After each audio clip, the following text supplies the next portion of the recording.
পরের সপ্তাহে বই নিয়ে এসেছে বঙ্গবন্ধুর চীন সফর। 24 ঘন্টা এভাবে দিয়ে রাখেন, একটা বই নিয়ে আসতে পারেন, একটু পড়তাম। ও বই নিয়ে এসেছে বঙ্গবন্ধুর আত্মজীবনী, আমি করবো কি? হুজুরের ভেতরে জ্ঞান আছে। পরের সপ্তাহে বললাম যে একটা বই দেন, বই দিয়েছে বঙ্গবন্ধুর ছেলেবেলা। আচ্ছা, আপনি আর বই পান না। পরের সপ্তাহে বই নিয়ে এসেছে বঙ্গবন্ধুর চীন সফর। আপনার বই দেওয়ার দরকার নেই, কোন মুসলমান কারারক্ষী আমার ভাগে পড়ে কিনা দেখি।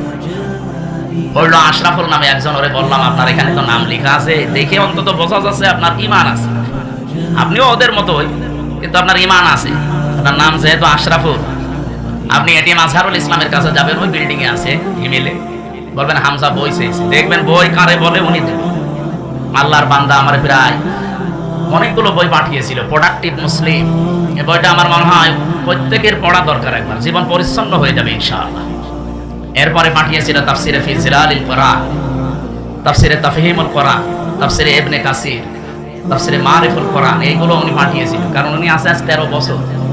আল্লাহর বিভিন্ন বান্দারা গিয়েছে, বিদায় নিয়েছে, ওনার কাছে বই রেখে গিয়েছিল, তাফসির রেখে গিয়েছিল। আল্লামা সাঈদীর যত বই সব ওনার কাছে ছিল, মাওলানা মতিউর রহমান নিজামী রাহমাতুল্লাহ আলাইহির যত বই, শহীদ আব্দুল কাদের মোল্লার যত বই সব ওনার কাছে দিয়েছিল। এই জন্য আল্লাহর বান্দা বাড়ি ঘর, মানে ঘরটা পুরা লাইব্রেরি, 300-র উপরে প্রায় বই আছে।